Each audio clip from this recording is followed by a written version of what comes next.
इस कहानी की शुरुआत में हमें एडिनबर्ग के स्कॉटलैंड में 1874 का सीन दिखाया जाता है, जहां काफी ठंड पड़ रही थी, इसलिए वहां घरों के ऊपर बर्फ जम जाती है। वही हमें एक औरत को दिखाया जाता है जो प्रेग्नेंट थी। उसके पेट में दर्द होता है और वो पास के घर में जाती है। ठंड इतनी ज्यादा थी कि उसके आंसू भी बर्फ बन जा रहे थे। वो घर के पास पहुंचकर बेहोश हो गई थी। तभी घर का दरवाजा खुलता है और घर के अंदर से एक बिल्ली और औरत निकलती है, जो उस बेहोश औरत को खींचकर घर के अंदर ले जाती है। घर के अंदर एक औरत थी जिसका नाम मेडेलिन था। वो उस औरत की डिलीवरी करवाती है। वो बच्चे को देखकर कहती है कि इसका दिल बर्फ जैसा सख्त है, जो कि धड़क नहीं रहा था। वो बच्चे को बचाने के लिए एक घड़ी का दिल बनाती है और उस बच्चे के असली दिल को निकालकर घड़ी वाले दिल को लगा देती है और उसके अंदर चाबी लगाकर घड़ी को चालू कर देती है, जिसकी वजह से सभी घड़ियां बजने लगती है। बच्चा मेडेलिन को अपनी माँ समझता है, मगर उसकी माँ नहीं होती और बच्चे को अपनी असली माँ को देती है। सभी सो जाते हैं, मगर बच्चे की माँ को लगता था कि मेडेलिन उसके बच्चे का अच्छे से ध्यान रखेगी, इसीलिए उसे रात में वहीं छोड़कर चली जाती है। ये बात मेडेलिन को भी पता होती है, मगर उसे जाने से नहीं रोकती, क्योंकि वो भी बच्चे को अपने पास रखना चाहती थी। अब कुछ साल बाद बच्चा बड़ा हो गया था और उसका नाम जेक था। जेक सुबह उठता है और अपने घड़ी वाली दिल में चाबी लगाकर मेडेलिन के पास आता है और उन्हें कहता है कि आज मेरा जन्मदिन है, हमें कहीं घूमने चलना चाहिए। मेडेलिन उसे मना करती हुई कहती है कि मैं आर्थर की रीड सही कर रही हूँ और मुझे आना और लूना के साथ कहीं जाना है और मैं बाद में तुम्हारे साथ चलूंगी, और उसे आर्थर के पास छोड़कर चली जाती है। आर्थर एक अजीब इंसान था जिसकी रीढ़ की हड्डी एक म्यूजिक सिस्टम की बनी थी, जिसे छूने से म्यूजिक निकलता है। जेक 10 साल का हो गया था, मगर वो कभी घर से बाहर नहीं निकला था, जिसकी वजह से वो काफी ज्यादा उदास होता है। आर्थर उससे बातें करने लगता है और उसे एक अंडा बताता है और कहता है कि मेरी बीवी आमलेट काफी अच्छा बनाती है, इसलिए मैं इसे हमेशा साथ रखता हूँ। और आर्थर उसे एक अंडा देता है जिसके ऊपर स्माइल बना हुआ था। मेडेलिन जेक के पास आती है और उसे बताती है कि तुम्हें जीने के लिए नियमों को बनाना होगा, और जेक को 3 नियम बताती है, जिसमें उसे कभी दिल की यादों को नहीं छूना, दूसरा कभी गुस्सा नहीं करना, और तीसरा नियम उसे कभी प्यार नहीं करना है, और अगर उसने ऐसा किया तो उसका दिल ये झेल नहीं पाएगा और तुम मर जाओगे, इसीलिए मैं तुम्हें कभी शहर में नहीं ले जाती। जेक कहता है कि मैं कभी प्यार में नहीं पड़ूंगा, क्योंकि मैं उसके बारे में कुछ नहीं जानता, और वो मेडेलिन के साथ बाजार में घूमने जाता है। जेक किसी भी लड़की को देखता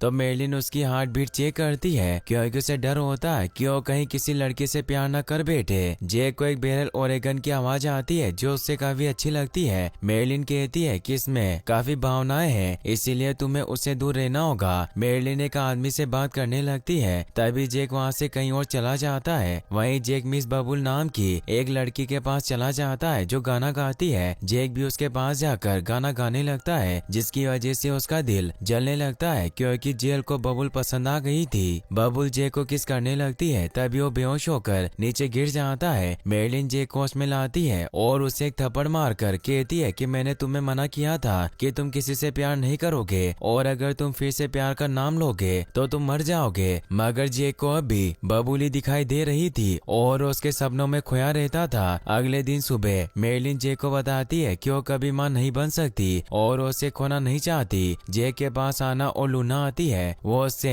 कल शहर में जाने के बारे में पूछती है। जेक कहता है कि मैं एक लड़की से मिला हूँ जो काफी सुंदर थी। आना और लूना उसे प्यार करने से मना करती है और बताती है कि इसमें तुम्हारी भलाई है, वरना तुम मर जाओगे। फिर वो दोनों जेक को अपने बर्थडे के लिए गिफ्ट देती है। वो लूना से पूछता है कि तुम्हें ड्रेस कहाँ से लाई, क्योंकि ऐसी ड्रेस बलून ने भी पहनी हुई थी। लूना कहती है कि मेरे बचपन की स्कूल की ड्रेस है। जेक मेडेलिन के पास आता है और उसे कहता है कि मुझे स्कूल जाना है, क्योंकि मैं अपने 3 नियमों को और अच्छे से समझना चाहता हूँ। मेडेलिन उसे स्कूल जाने से मना करती है और कहती है कि तुम स्कूल में बोर हो जाओगे और हर कोई तुम्हारी घड़ी का मजाक बनाएगा। जेक कहता है कि तुम्हारे पास मेरे लिए समय नहीं है और मैं हमेशा अकेला हूँ। मेडेलिन को पता था कि वो बबुल के लिए स्कूल जाना चाहता है, मगर वो फिर भी उसे स्कूल भेज देती है। जेक इस बात से काफी खुश होता है और कहता है कि मेरा अब तक का सबसे अच्छा जन्मदिन है। वहीं जेक स्कूल में सभी बच्चों से जाकर बबुल के बारे में पूछने लगता है। रोको नाम का एक सीनियर लड़का जेक के पास जाता है और से पूछता है कि तुम क्या ढूंढ रहे हो। जेक कहता है कि मैं एक छोटी सिंगर को ढूंढ रहा हूँ जिससे कम दिखाई दे रहा था, इसीलिए मैं उसे एक चश्मा देने आया हूँ। रोको कहता है कि उसका नाम मिस बबुल है और उसे मेरे सिवा कोई भी नाम लेकर नहीं बुलाता और तुम भी उसे भूल जाओ। रोको कहता है कि वो विदेश चली गई है है। ये बात सुनकर जेक के दिल से आवाज आती है। रोको उसके दिल की आवाज सुनता है और उसकी शर्ट को खोलकर उसके दिल को देख लेता है और उसे धमकी देता है कि अगर उसने बबुल से प्यार किया तो उसके दिल को तोड़ देगा। जेक जब घर आता है, मेरलिन उससे उसके स्कूल के बारे में पूछती है, मगर उसे कोई जवाब नहीं देता और उसके कमरे में चला जाता है। वहीं रोज स्कूल में रोको और बाकी के बच्चे जेक के दिल का मजाक बनाते हैं और उसे काफी तकलीफ देते हैं। ऐसे ही कई साल बीत जाते हैं और जेक के कई बर्थडे निकल जाते हैं, मगर जेक अब उदास रहने लगा था क्योंकि अभी तक बबुल को नहीं ढूंढ पाया था। वहीं एक दिन स्कूल में रोको के हाथ से एक कार्ड गिरता है जिसे बबुल ने जेक के लिए भेजा था। वो उसे हर जन्मदिन पर कार्ड भेजती थी, मगर रोको उसे नहीं देता था। जेक वो कार्ड पढ़ लेता है और उसे पता चल जाता है कि वो कार्ड बबुल ने उसके लिए भेजा है। रोको से कार्ड मांगता है, मगर जेक उसे कार्ड नहीं देता, जिसकी वजह से दोनों कार्ड को खींचने लगते हैं और कार्ड बीच में से फट जाता है, जिसकी वजह से रोको जेक को मारता है और उसके दिल को खराब करने लगता है। तभी जेक के हार्ट वॉच में टॉय कोयल से उसकी आंख में लग जाती है, जिसकी वजह से जेक भागकर अपने घर आ जाता है। जेक भागते हुए मेरलिन के पास आता है और उसे कहता है कि मैंने रोको को मार दिया है, मैंने उसकी आंखों में घड़ी का कुकुर डाल दिया है और पुलिस मुझे पकड़ लेगी। मेरलिन कहती है कि मैं पुलिस को संभाल लूंगी और तुम पीछे के रास्ते से भाग जाना। मैं पुलिस से कहूंगी कि तुम घर पर नहीं आए और मैं तुम्हारे मरने का नाटक करूंगी और तुम्हारी कब्र पर एक पेड़ लगा देंगे, क्योंकि कब्रिस्तान में भूत है। इस वजह से पुलिस कब्र को नहीं खोदेगी और कहती है कि तुम कहीं भी जाओ पर अपनी घड़ी की चाबी को कभी मत भूलना और हमेशा घड़ी के साथ ही रहना। जेक मेरलिन को गले लगाकर वहाँ से चला जाता है। वहीं जेक एक ट्रेन से कहीं और जा रहा होता है और उसे बबुल की याद आती है। जेक के पास एक आदमी आता है और उसे डराने लगता है। जेक उसे बचकर भागने लगता है क्योंकि उसे मारने वाला था। ट्रेन एक स्टेशन पर रुकती है जिसमें जॉर्जेस मेलियस नाम का एक आदमी चढ़ता है, जिसे देखकर जेक को मारने वाला आदमी वहाँ से भाग जाता है। जॉर्ज एक जादूगर था जो अपने कैमरे की मदद से फेमस होना चाहता था। वो जेक की घड़ी देखता है। जेक कहता है कि मुझे एक घड़ी ठीक करने वाले के पास जाना होगा। जॉर्ज कहता है कि मैं घड़ी ठीक नहीं करता, मगर मैं तुम्हारे काफी काम आ सकता हूँ। पेरिस में मेरी एक वर्कशॉप है, तुम वहाँ रुक सकते हो। जेक जॉर्ज के साथ पेरिस आ जाता है और उसकी घड़ी को ठीक करने लगता है। जेक उसे बबुल के बारे में बताता है और कहता है कि एक सिंगर है और वो अभी ग्रेनेडा में है। जॉर्ज कहता है कि वह मोराजन के लिए कुछ नहीं है और वो एक सिंगर है, इसलिए वहाँ नहीं होगी। और जॉर्ज से कहता है कि मैं अपने कैमरे की मदद से तुम्हारे दिल के ऊपर एक फिल्म बना सकता हूँ। जॉर्ज एक बॉक्स को खोलता है, जिसकी वजह से वहाँ एक बड़ा सा स्टेज बन जाता है और जेक को अपनी लव स्टोरी बताता है, लेकिन जॉर्ज को अपने साथ अंडालूसिया चलने को कहता है। जॉर्ज भी उसके साथ जाने को तैयार हो जाता है और दोनों अंडालूसिया के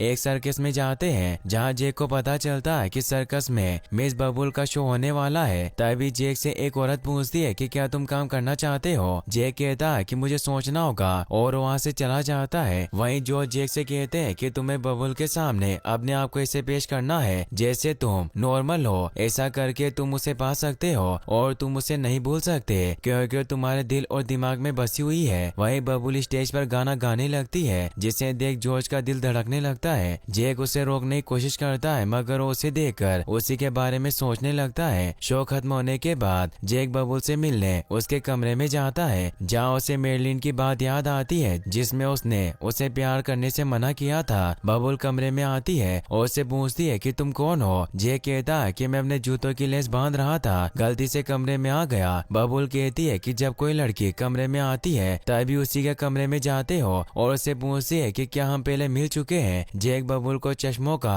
एक बुके देता है और कहता है कि मैं आपके लिए लाया हूँ। बबुल बुके लेकर कहती है कि मैं अब चश्मे नहीं पहनती हूँ क्योंकि मैं चश्मे में अच्छी नहीं लगती और उससे पूछती है कि तुम यहाँ के तो नहीं हो। जेक उससे कहता है कि क्या हम कल मिल सकते हैं। बबुल कहती है कि पता नहीं। जेक कहता है कि मैं गोश्त ट्रेन में लोगों को डराने का काम करता हूँ। बबुल कहती है कि मैं तुम्हारे डराने का तरीका देखने कल 4 बजे गोश्त ट्रेन में आऊंगी। जेक भागकर गोश्त ट्रेन की ओनर के पास जाता है और उसे कहता है कि क्या मैं यहाँ काम कर सकता हूँ। वो कहती है कि तुम लोगों को डराने के लिए क्या कर सकते हो। जेक उसे अपने घड़ी वाला दिल दिखाता है, जिसे देखकर उसे काम पर रख लेती है और उसे कहती है कि बस लोगों को डराते रहना, हम दोनों दोस्त बन जाएंगे। अगले दिन बबुल गोश्त ट्रेन में आती है। जेक अपनी घड़ी में चाबी भरता है और बबुल को जाकर डराता है। बबुल जेक से डर जाती है, मगर वो ट्रेन में किसी को नहीं डरा सकता, जिसकी वजह से गोश्त ट्रेन की ओनर जेक से कहती है कि तुम किसी को भी नहीं डरा पाए। बबुल कहती है कि मैं सच में डर गई थी। बबुल कहती है कि मैंने तुम्हें कहीं देखा है। जैक उसे बताता है कि तुम मेरे साथ डांस करना चाहोगी। बबुल उसके साथ डांस करने लगती है। उसे उसकी घड़ी की आवाज आती है। जैक कहता है कि बारिश की आवाज है। बबुल कहती है कि मैंने इसे पहले भी कहीं सुना है। जैक कहता है कि मेरा दिल है, जब मैं पैदा हुआ था तब मेरा दिल जम गया था, जिसकी वजह से इसे मेरे लिए स्पेशल बनाया गया। बबुल उसे कहती है कि तुम अपना दिल हर लड़की को बताते हो। जैक कहता है कि ऐसा नहीं है, तुम पहली लड़की हो। और वो बबुल को किस करने की कोशिश करता है, मगर उसे ऐसा करने से मना कर देती है और कहती है कि मैं किसी और से प्यार करती हूँ। मैंने तुम्हें देखा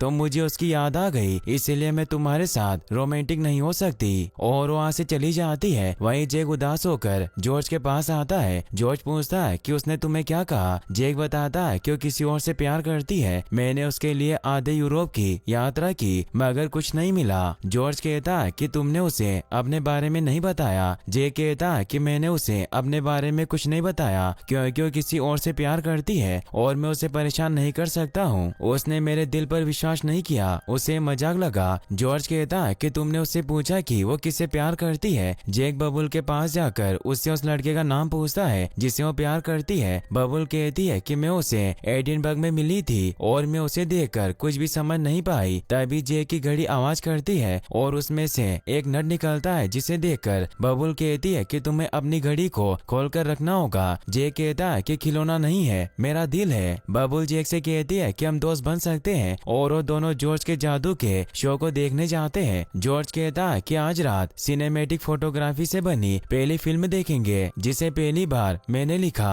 और ये मूवी जैक की है जिसका दिल एक घड़ी है जिसे देखकर मैंने उसे रिपेयर करके और मजबूत बनाया है। और सभी को जैक की मूवी दिखाता है जिसे देखकर जैक को लगता है कि बबुल रोको से प्यार करती है और उससे कहता है कि वो बिल्कुल ठीक नहीं है, उसने मुझे काफी परेशान किया है, वो एक शैतान है। बबुल कहती है कि वो मेरी उम्र का है और मैं उससे एक बार मिली हूँ और मुझे पता है कि एक अच्छा इंसान है, मगर मैंने उसे बिना चश्मे के देखा था, जिसकी वजह से मैं उसे अब भी नहीं पहचान सकती हूँ। जैक का दिल धड़कने लगता है और वो बबुल से पूछता है कि तुम कहाँ मिले थे। बबुल कहती है कि मैं उसे एडिनबर्ग में मिली थी, मैं गाना गा रही थी और वो भी मेरे साथ आकर गाना गाने लगा। उसने मेरा चश्मा तोड़ दिया था, मैंने अपने आप को कभी इतना खुश महसूस नहीं किया था। और वो हवा में उड़ने लगती है। जैक कहता है कि मुझे तुम्हें कुछ कहना है कि मैं तुमसे कल फिर मिलना चाहता हूँ। बबुल उससे मिलने के लिए हाँ कर देती है और उसे कहती है कि मुझे लगता है कि तुम मुझसे कुछ और कहना चाहते हो। वहीं जैक जोर से कहता है कि बबुल मुझसे प्यार करती है, मगर वो एडिनबर्ग वाले जैक से भी प्यार करती है। जॉर्ज कहते हैं कि वो भी तुम ही थे और तुम उसे बता सकते हो कि तुम ही जैक हो। जैक कहता है कि मैंने उसे बताने की कोशिश की, मगर मैं ऐसा नहीं कर पाया, और अगर मैं उसे शुरू से सब कुछ बता दूं तो उसे यकीन हो जाएगा। इसमें तुम्हें मेरी मदद करनी होगी। जॉर्ज उसकी मदद के लिए मान जाते हैं। वहीं बबुल अकेले ही जॉर्ज का शो देखने जाती है। जॉर्ज उसे जैक और जॉर्ज की लव स्टोरी दिखाता है। ये सब देखकर बबुल रोने लगती है। जैक उसके पास आता है और उसकी ड्रेस का फटा हुआ टुकड़ा देता है जो उसे बचपन में मिला था। ये सब देखकर बबुल बेहोश हो जाती है। जैक उसे उसके घर ले आता है और उसे किस करने की कोशिश करता है, मगर हर बार उसे मेरलिन की याद आती है, जिसकी वजह से उसे किस नहीं कर पाता। जैक हिम्मत करके फिर से बबुल को किस करता है, तभी वो जाग जाती है और उसे कहती है कि तुम ये क्या कर रहे हो। जैक कहता है कि मैं किस करने की कोशिश कर रहा था। बबुल कहती है कि मैं तुम्हारे ऊपर भरोसा नहीं कर सकती क्योंकि मेरी माँ ने मुझे सिखाया है कि मुझे मेरी आंखों पर ही भरोसा करना चाहिए। बबुल बताती है कि मेरे पिता को किसने फंसा दिया था, जिसकी वजह से मैंने फैसला किया कि मैं घर छोड़ दूंगी। हम स्कॉटलैंड में चुपके से चले गए। एक पड़ोसी ने हमें घर दिलाया और दूसरे दिन पुलिस वाले आकर मेरी माँ को पकड़कर ले गए और मैं बर्फ में गिर गई और जमने लगी, जिसके बाद मैं शायद ही कोई एक चीज देख सकती हूँ। जैक उसे अपनी चाबी देता है और कहता है कि तुम जो चाहे वो मेरे साथ कर सकती हो। बबुल उसके दिल के साथ खेलने लगती है। तभी बबुल को एक औरत बुला लेती है। बबुल उसे चाबी देने लगती है, मगर जैक नहीं लेता और उसे कहता है कि हम भाग जाते हैं। बबुल कहती है कि हम कहाँ जाएंगे। जैक कहता है कि मुझे पता नहीं, बस तुम हाँ करो। बबुल उसे हाँ करती है और अपने शो में गाना गाने लगती है। जैक जोर से कहता है कि बबुल मुझसे प्यार करती है और हम पहाड़ी पर भाग जाएंगे। बबुल अपने कपड़े पैक करती है। तभी उसके पास रोको आता है, जिसे देखकर उससे पूछती है कि तुम यहाँ क्या कर रहे हो। रोको कहता है कि मैं तुमसे मिलना चाहता था, मगर तुम पैकिंग क्यों कर रही हो। बबुल कहती है कि मैं जिस लड़के से प्यार करती थी मैं उसके साथ साथ जा रही हूँ। जे कहता है कि मैं अपने बचपन के दोस्त से मिलने जा रहा हूँ और तुम्हें तो पता होगा कि उसका दिल घड़ी का बना हुआ है, जिसकी घड़ी की वजह से मेरी आंख फूट गई और अब मुझे घड़ी की आवाज से भी नफरत है। और वो बबुल को उसके जीने के 3 नियम के बारे में बताता है। जेक बबुल के पास आता है। बबुल कहती है कि जेक ने मुझे तुम्हारे 3 नियम और रोको की आंख के बारे में बताया और तुमने मुझसे ये सब क्यों छिपाया, और मैं तुमसे प्यार नहीं कर सकती क्योंकि मैं तुम्हारा खून नहीं करना चाहती। जेक कहता है कि ये सब झूठ है और वो मेरे खिलाफ तुम्हें भड़का रहा है और उससे गुस्सा आ जाता है, जिसकी वजह से उसका दिल जलने लगता है। बबुल वहाँ से जाने लगती है। जेक कहता है कि मैंने तुम्हें पहली बार देखा तो मैं तुम्हें देखता ही रह गया, मैं तुमसे बहुत प्यार करता हूँ, मगर बबुल उसे वहाँ से जाने को कहती है। जेक इस बात से काफी दुखी होता है, जिसकी वजह से उसका दिल उसे झेल नहीं पाता। रोको कहता है कि मैं जेक से अपना बदला लेकर रहूंगा और मेरा प्यार बबुल से सच्चा था, जिसे पाने के लिए मैं यहाँ आया हूँ, और जेक को मारने के लिए उसे उकसाता है। जेक रोको से लड़ने लगता है। बबुल दोनों को रोकती है। रोको बबुल को अपने साथ ले जाता है, जिसकी वजह से जेक का दिल टूट जाता है और वो जॉर्ज के पास जाकर उसे अपना दिल बदलने को कहता है, क्योंकि उसे हमेशा कमजोर बनाता था। वो जॉर्ज से कहता है कि तुम मेरे दिल को बदल दो, जिसके बाद मैं कभी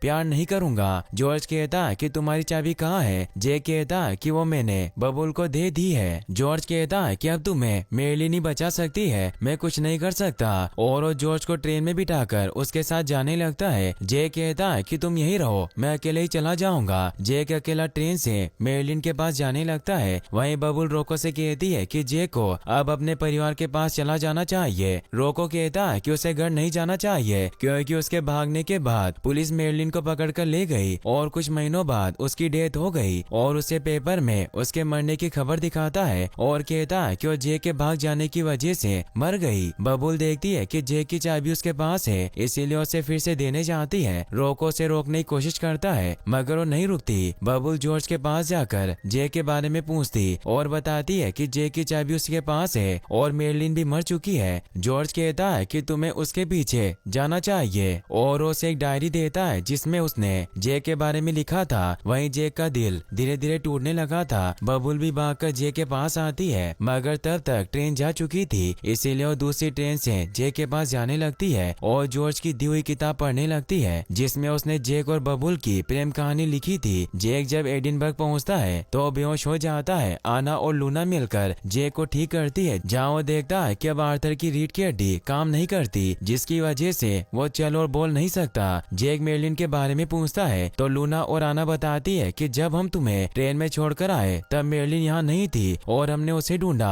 तो वो मुझे जेल में मिली। जेक पूछता है कि वो अब कहाँ है। लूना कहती है कि वो मर गई है। यह सुनकर जेक रोने लगता है। आर्थर कहता है कि वो तुम्हें हमेशा नाजुक समझती थी और वो डरती थी कि तुम उससे दूर चले जाओगे। जेक मेरलिन की कब्र के पास आता है और काफी उदास होता है। जेक के ऊपर बर्फ जमने लगती है और वो नीचे गिर जाता है। वहीं बबुल भी आ जाती है और वो जेक को उसकी चाबी वापस लगाने लगती है, मगर जेक उसे ऐसा नहीं करने देता और कहता कि तुम मेरे पास वापस आई हो, इसीलिए मेरा दिल फिर से धड़कने लगा। और वो चाबी फेंक कर बबुल को किस करता है और जब वो उसे किस करना बंद होता है तो जेक के लिए समय वहीं रुक जाता है और जमी हुई बर्फ को पकड़कर हेवन में जाने लगता है और एक गाना गाता है और ये कहानी यहीं पर खत्म हो जाती है। गाइस, अगर आपको ये वीडियो अच्छी लगी हो तो इस वीडियो को लाइक करने के साथ साथ चैनल को सब्सक्राइब जरूर कर लें, और अगर आप ऐसी ही और इंटरेस्टिंग वीडियो देखना चाहते हैं तो आप एंड स्क्रीन पर क्लिक करके इन वीडियोस को भी वॉच कर सकते हैं। Thanks for watching.